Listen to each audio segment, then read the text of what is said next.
नमस्कार। आज हम अरस्तू के संविधानों के वर्गीकरण से संबंधित विचारों का अध्ययन करेंगे। अरस्तू यूनानी विचारक के रूप में एक सुव्यवस्थित राज्य व्यवस्था के समर्थक रहे हैं। अरस्तू को पहला आगमनात्मक शैली का प्रयोग करने वाला विचारक माना जाता है, जिन्होंने बहुत तुलनात्मक रूप में विविध संवैधानिक व्यवस्थाओं का तात्कालिक व्यवस्थाओं का अध्ययन करके और फिर संविधान संबंधी अपने विचार अभिव्यक्त किए। अरस्तू द्वारा संविधान के लिए प्रयुक्त शब्द पॉलिटिया है, जिसका अंग्रेजी रूपांतरण कॉन्स्टिट्यूशन या संविधान है। अरस्तू के अनुसार संविधान राज्य के पदों की वह व्यवस्था है जिसमें ये निर्धारित किया जाता है कि राज्य का कौन सा पद, विशेषकर सर्वोच्च पद जो है वो किसे प्राप्त होना चाहिए। तो हम ये निश्चित रूप से कह सकते हैं कि अरस्तू ने पदों की व्यवस्था के वितरण को संविधान के रूप में परिभाषित किया है। अब अरस्तू ये मानते हैं कि राज्य की समस्त व्यवस्थाएं इसी संवैधानिक प्रारूप के अनुसार संचालित होंगी, यानी राज्य का निर्माण संविधान के द्वारा किया जाता है। शासक वर्ग के स्वरूप का संचालन संविधान के स्वरूप का निर्धारक है। शासक वर्ग जो है इसका स्वरूप कैसा होगा, शासक वर्ग के स्वरूप के अनुसार ही संविधान के स्वरूप का निर्धारण होता है, यानी जैसी सरकार है, जैसे शासक है, उनके अनुरूप ही संविधान का निर्धारण होगा। इसके अतिरिक्त राज्य और संविधान को समान मानना अरस्तू का है। अरस्तू ने हम ये कह सकते हैं कि राज्य और संविधान में किसी प्रकार का अंतर नहीं किया है। संविधान के प्रति जो अरस्तू का दृष्टिकोण है, यूनानी दृष्टिकोण, वो आधुनिक दृष्टि से अगर देखा जाए तो काफ़ी व्यापक है।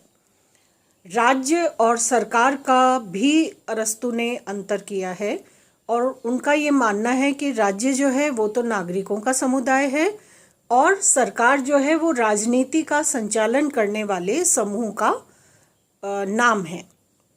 तो इस प्रकार राज्य और सरकार दोनों के मध्य अंतर स्थापित करते हुए संविधान की सर्वोच्चता यानी संविधान के अनुसार राज्य व्यवस्था के संचालन का समर्थन अरस्तू करते हैं। साथ ही साथ अरस्तू ने राज्य में पदों के वितरण की व्यवस्था को संविधान के रूप में परिभाषित किया है, जिसमें यह निश्चित किया जाता है कि राज्य का सर्वोच्च पद किसे प्रदान किया जाए। अरस्तू ने संविधान का वर्गीकरण मुख्यतः दो सिद्धांतों पर किया है। पहला सिद्धांत है शासन करने वाले व्यक्तियों की संख्या, यानी संख्यात्मक आधार, और दूसरा है कि शासन करने वाले व्यक्तियों का लक्ष्य या उद्देश्य क्या है, यानी उद्देश्य के आधार पर और संख्यात्मक आधार पर संविधानों का वर्गीकरण किया जाता है।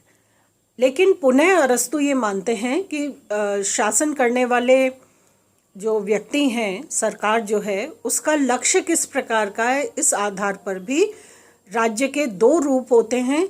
एक होता है राज्य का या संविधान का स्वाभाविक रूप और दूसरा होता है संविधान का विकृत रूप। अरस्तू ने राज्य और संविधान में वस्तुतः बहुत अंतर नहीं किया है, समान माना है। तो अरस्तू ये मानते हैं कि शासन करने वाले व्यक्तियों की मंशा क्या है, उनका उद्देश्य क्या है, इस उद्देश्य के आधार पर भी संविधान के दो रूप होते हैं। पहला उसका स्वाभाविक रूप और दूसरा है उसका विकृत रूप। अब अगर हम एक टेबल के फॉर्म में, सारणी के रूप में अगर हम अरस्तू के संविधान के वर्गीकरण को समझना चाहें, तो पहली बात है संविधान का रूप या शासकों की संख्या। संविधान का रूप या शासकों की संख्या में तीन तत्व हैं। पहला एक व्यक्ति का शासन, दूसरा कुछ व्यक्तियों का शासन और तीसरा है अनेक व्यक्तियों का शासन। इसका दूसरा कॉलम है सामान्य राज्य जो सार्वजनिक कल्याण की चेष्टा करते हैं, यानी राज्य का स्वाभाविक रूप। तो सामान्य कल्याण की चेष्टा करने वाले, सार्वजनिक कल्याण की चेष्टा करने वाले राज्य का स्वरूप जो है वो भी फिर 3 भागों में विभक्त है। अगर एक व्यक्ति का शासन है, स्वरूप उसका स्वाभाविक है, तो वो राजतंत्र या एकतंत्र में परिवर्तित होता है के रूप में सामने आता है। अगर कुछ व्यक्तियों का शासन है और रूप स्वाभाविक है, उद्देश्य कल्याण का है, तो वो कुलीन तंत्र के रूप में अभिव्यक्त होता है। और अगर बहुत अनेक व्यक्तियों का शासन है और स्वाभाविक रूप है या कल्याण की भावना से प्रेरित है, तो वो संयुक्त लोकतंत्र या प्रजातंत्र के रूप में सामने आता है। तीसरा इसका भाग है भ्रष्ट राज्य, जो सार्वजनिक कल्याण की उपेक्षा करते हैं, यानी राज्य का या संविधान का विकृत रूप। इस विकृत रूप के अंतर्गत अरस्तु ये मानते हैं कि जो एक तंत्र है, एक व्यक्ति का शासन है, उसका विकृत रूप है निरंकुश या अल्पतंत्र, निरंकुश तंत्र या अल्पतंत्र। अगर कुछ व्यक्तियों का शासन है और विकृत रूप है राज्य का या संविधान का, तो ये अल्प या स्वार्थी तंत्र में परिवर्तित हो जाता है। अगर अनेक व्यक्तियों का शासन है और राज्य का स्वरूप विकृत है या संविधान का उद्देश्य अगर विकृत है, रूप अगर विकृत है, तो वो अतिवादी लोकतंत्र या भीड़ तंत्र के रूप में परिवर्तित हो जाता है। इस प्रकार सामान्यतः अगर हम देखें तो अरस्तु के विचारों में संविधान के वर्गीकरण की व्यवस्था में अगर एक व्यक्ति का शासन है, उसका रूप शुद्ध है, स्वाभाविक है, तो वो राजतंत्र या एकतंत्र है। लेकिन राजतंत्र या एकतंत्र में अगर विकृति आती है तो वो निरंकुश या अल्पतंत्र में परिवर्तित हो जाता है। कुछ व्यक्तियों का शासन है, उद्देश्य सकारात्मक है, तो वो कुलीन तंत्र है।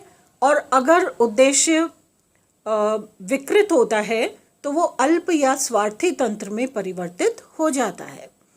यदि अनेक व्यक्तियों का शासन है संख्यात्मक आधार पर, तो और उद्देश्य यदि पवित्र है, सकारात्मक है, तो वो संयुक्त प्रजातंत्र के रूप में सामने आता है। और यदि उसका रूप विकृत हो जाता है तो वो अतिवादी लोकतंत्र या भीड़ तंत्र के रूप में परिवर्तित होता है। इस तरह अरस्तु की ये मान्यता है कि ये संविधान की व्यवस्था जो है वो एक के उपरांत दूसरा रूप जो है व्यवहारिक रूप में सामने साकार होता रहता है। अब अरस्तु ने संविधान के वर्गीकरण की इस व्यवस्था में राज्यों के परिवर्तन चक्र का या संविधान के परिवर्तन चक्र का समर्थन किया है। और इसके लिए अरस्तु ने 2 बातें कही है। पहली बात कि राज्यों में संविधान के स्वरूप एक निश्चित क्रम में बदलते रहते हैं। राज्य में संविधान का रूप जो है वो एक निश्चित क्रम में बदलता रहता है। इसका मतलब है कि एक व्यक्ति का यदि शासन होगा तो राजतंत्र या एकतंत्र होगा, और राजतंत्र या एकतंत्र के बाद निरंकुश तंत्र ही आएगा।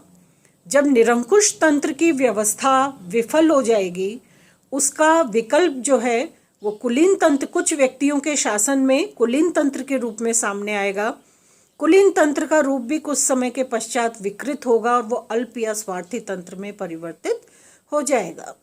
इस अल्प या स्वार्थी तंत्र से छुटकारा पाने के लिए अनेक व्यक्तियों का शासन संख्यात्मक आधार पर सामने आएगा, जिसे संयुक्त लोकतंत्र के रूप में स्थापित किया जाएगा। और ये संयुक्त लोकतंत्र भी कुछ निहित दोषों के कारण या बुराइयों के कारण अतिवादी लोकतंत्र या भीड़ तंत्र में परिवर्तित हो जाएगा। इस अतिवादी या भीड़ तंत्र का कहना चाहिए एक विकल्प जो है वो पुनः राजतंत्र या एक तंत्र के रूप में स्थापित होगा।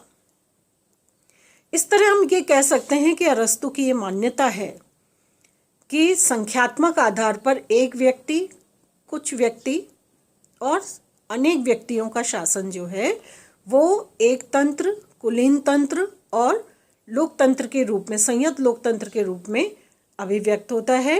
ये स्वरूप क्योंकि हमेशा नहीं रहते, एक ही राज्य का रूप हमेशा नहीं बना रहता, उसमें परिवर्तन, उसमें निहित कुछ बुराइयों के कारण उसका शासन संभालने वाले प्रतिनिधि व्यक्तियों में निहित स्वार्थ के कारण और अनेक राजनीतिक, आर्थिक और सामाजिक कारणों से बदलाव सुनिश्चित है।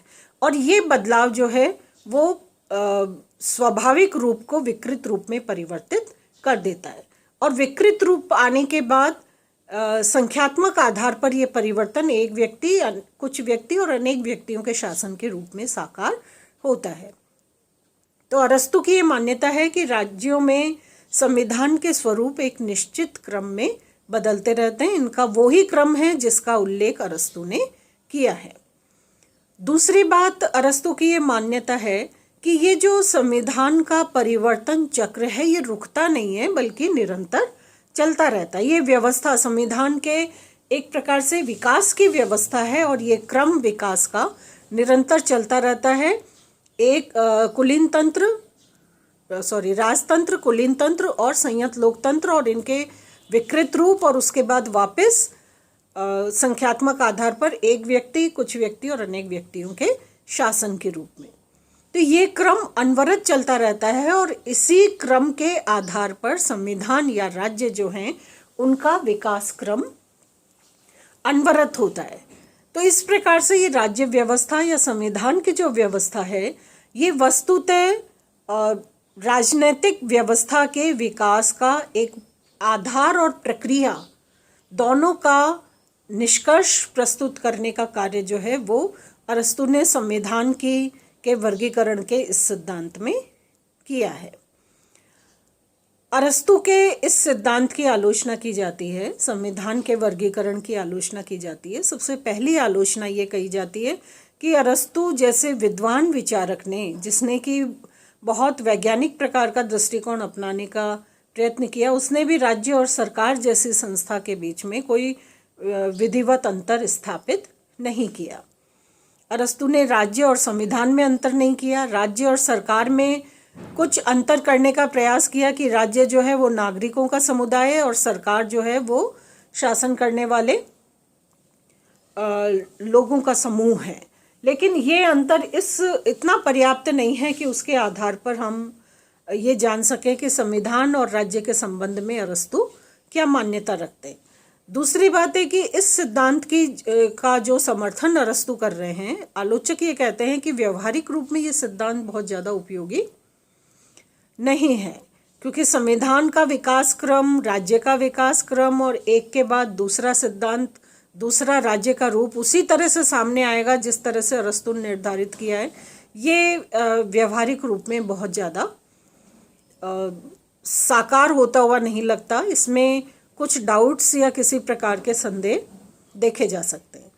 तीसरा जो अरस्तु के सिद्धांत की आलोचना की जाती है वो ये है कि कुलीन तंत्र और वर्ग तंत्र में जो अंतर किया है अरस्तु ने, वो अंतर बहुत वास्तविक नहीं है, क्योंकि संख्यात्मक आधार पर यदि देखा जाए तो कुलीन तंत्र और वर्ग तंत्र एक ही प्रकार का है। तो हम ये कह सकते हैं कि जो संबोधन या जिस प्रकार का नामकरण किया है अरस्तु ने वो भी इतना वास्तविक या इतना पर्याप्त नहीं लगता। और अरस्तु ने आर्थिक तत्व पर अनावश्यक बल दिया है। हालांकि ये बात सही है कि आर्थिक तत्व व्यवहारिक रूप में बहुत ज़्यादा महत्वपूर्ण होता है और समस्त व्यवस्थाओं के निर्धारक के रूप में भी उसकी भूमिका से इनकार नहीं किया जा सकता। लेकिन जब अरस्तु ने ये कहा है कि राज्य का एक रूप दूसरे रूप में परिवर्तित होता है, उस परिवर्तन के मूल में अरस्तु ने आर्थिक तत्व पर बहुत ज़्यादा बल दिया है कि वे कौन से कारण हैं जिनसे राज्य का एक रूप दूसरे रूप में परिवर्तित हो जाता है। तो उसके लिए अरस्तु ने आर्थिक तत्व को बहुत ज़्यादा प्राथमिकता प्रदान की है, जो आलोचक कहते हैं कि ये अनावश्यक बल है, इसलिए ये उचित नहीं है। और आलोचकों की ये भी मान्यता है कि वर्तमान राज्य और संविधान की जो व्यवस्था है उस पर इस सिद्धांत को लागू नहीं किया जा सकता, क्योंकि इसमें अनेक अपवाद जो हैं वो व्यवहारिक रूप में दिखाई पड़ते हैं। फिर आलोचक ये भी मानते हैं कि ये अंतर जो है वो गुणवाचक नहीं है, संख्यावाचक अधिक है। और संख्यात्मक आधार पर व्यवहारिक रूप में हम किसी भी शासन व्यवस्था का मूल्यांकन और उसका औचित्य जो है वो सिद्ध नहीं कर सकते। और अरस्तु, जैसा कि यूनानी दर्शन में परंपरा थी कि लौकिक के साथ साथ पारलौकिक नैतिक आधार पर भी वो विचार करते थे, तो आलोचक ये कहते हैं कि अरस्तु ने राज्य व्यवस्था के क्रम में केवल लौकिक राज्यों का ही निर्धारण किया है, पारलौकिक राज्यों का वर्णन जो है वो अरस्तु ने नहीं किया। और लोकतंत्र क्योंकि समस्त जनता का शासन है, इसलिए ये कहा जाता है कि लोकतंत्र की जो आलोचना या उसका जो एक प्रकार का नकारात्मक उल्लेख अरस्तु ने किया है वो उचित नहीं है, क्योंकि समस्त जनता का शासन सर्वश्रेष्ठ रूप में ही स्थापित होगा, ऐसा आलोचकों की मान्यता है। तो लोकतंत्र की जो आलोचना की गई है उसको भी आलोचक स्वीकार नहीं करते। और वर्तमान संदर्भ में और राज्यों के विकास के क्रम की व्यवस्था के संदर्भ में अगर हम देखें तो वस्तुतः शासन करने वाले वास्तविक सर्वोच्च सत्ता का स्थान जो है वो इतना जाहिर नहीं होता, इतना प्रत्यक्ष नहीं होता जैसा कि अरस्तु कहता है। सर्वोच्च सत्ता का स्थान अधिकतर अज्ञात रहता है। वो प्रत्यक्ष भी हो सकता है, अप्रत्यक्ष भी हो सकता है, औपचारिक भी हो सकता है, अनौपचारिक भी हो सकता है। तो सर्वोच्च सत्ता का स्थान जब अज्ञात है, इतना प्रत्यक्ष नहीं है, तो उसके आधार पर शासन या संविधान के स्वरूप का वर्णन किया जाना उचित नहीं है। तो आलोचक इन आधारों पर अरस्तु के संविधान की व्यवस्था का मूल्यांकन करते हैं, लेकिन हमें अरस्तु के इन विचारों को के औचित्य पर भी ध्यान देना चाहिए। पहला औचित्य है कि नैतिक आधार पर वर्गीकरण जो है वो लोक कल्याणकारी है, क्योंकि अरस्तु ने संविधानों के वर्गीकरण में शासन करने वाले व्यक्तियों की संख्या और उनका उद्देश्य, इन दो आधारों पर परिवर्तन चक्र का निर्धारण किया है। अगर उद्देश्य पवित्र है तो वो शासन बना रहता है, लेकिन अगर उद्देश्य में किसी प्रकार का अंतर आता है तो शासन का रूप विकृत हो जाता है। शासन के उद्देश्य में सकारात्मकता का निर्णय लोक कल्याण की भावना के आधार पर किया जाता है। इसलिए अरस्तु का ये वर्गीकरण लोक कल्याण का समर्थक है, इसलिए निश्चित रूप से ये प्रशंसनीय है। दूसरी बात है कि वर्तमान राज्यों में अगर हम देखें, आधुनिक राज्यों में भी अरस्तु के इस सिद्धांत का प्रभाव वस्तुतः राज्यों के विकास के क्रम का अगर हम इतिहास देखें तो उस इतिहास में इसकी उपस्थिति, इस सिद्धांत की उपस्थिति किसी न किसी रूप में हमें दिखाई पड़ती है। इसलिए हम ये नहीं कह सकते कि अरस्तु का ये विचार यथार्थ पर आधारित नहीं है, या अरस्तु के संविधानों का वर्गीकरण कल्पना पर आधारित है, या अरस्तु की अपनी मान्यता पर आधारित है, ऐसा नहीं कह सकते। नहीं तो ऐतिहासिक रूप में इस प्रकार का जो आधार है राज्यों के वर्गीकरण का, वो किसी भी सूत्र पे या किसी भी स्तर पर दिखाई नहीं पड़ता। तीसरी बात यह है कि संविधान की मर्यादा का पालन करने का समर्थन अरस्तु करते हैं, इसलिए हम इस सिद्धांत को नज़रअंदाज नहीं कर सकते या सिर्फ ध्वंसात्मक आधार पर इसकी आलोचना नहीं कर सकते। अगर संविधान की व्यवस्था को सर्वोच्च व्यवस्था के रूप में अरस्तु ने अपनी मान्यता प्रदान की है, तो साथ ही साथ संविधान की मर्यादा का पालन करने का औचित्य और उसका समर्थन जो है वो भी अरस्तु ने सिद्ध किया है। इसलिए इस सिद्धांत में हम सिर्फ आलोचनात्मक आधार पर इसका मूल्यांकन नहीं कर सकते। और अरस्तु ने सरकार को ही राज्यों के वर्गीकरण का रूप माना है। तो इसलिए सामान्य रूप में हम ये मान सकते हैं कि अरस्तु के इस सिद्धांत का, संविधान के वर्गीकरण के सिद्धांत का महत्व राजनीति विज्ञान के अध्ययन के दृष्टिकोण से अगर देखें, तुलनात्मक जो नज़रिया अरस्तु ने संविधानों की परस्पर तुलना करके अपनाया है और उसके आधार पर उसने इसका एक निष्कर्ष निकाला है कि किस प्रकार व्यवस्थाएं परिवर्तित होती हैं, उनका आधार क्या होता है, उनका कारण क्या बनता है, इस पर पर्याप्त विचार करने के उपरांत अरस्तु ने एक बहुत गंभीर और ठहरे हुए अंदाज में आधुनिक और यूनानी दर्शन, इन दोनों का जो संयुक्त प्रभाव अरस्तु के विचारों में विशेष रूप से संविधान के वर्गीकरण की इस प्रक्रिया में दिखाई पड़ता है, वो निश्चित रूप से काफ़ी उपयोगी है, अध्ययन की दृष्टि से बहुत लाभकारी है। क्योंकि यदि हम ऐतिहासिक आधार पर इसका अध्ययन करें, राजनीति विज्ञान के लिए तो वैसे ही इतिहास श्रेष्ठ प्रयोगशाला के रूप में माना जाता है, तो ऐतिहासिक अध्ययन और उस अध्ययन में इस बात की एविडेंस कि संविधान का वर्गीकरण कहीं कहीं कभी कभी उस प्रकार का दिखाई पड़ता है जैसा कि अरस्तु ने वर्णित किया है, तो उस आधार पर हम ये मान सकते हैं कि अरस्तु के विचार कपोल कल्पना नहीं है, बल्कि यथार्थ के धरातल पर आधारित एक ऐसा व्यवहारिक उपाय है, ऐसा व्यवहारिक विचार है जो आधुनिक जो अध्ययन है उसकी तरफ प्रवृत्त होता है या उसकी तरफ अग्रसर होता है। Thank you.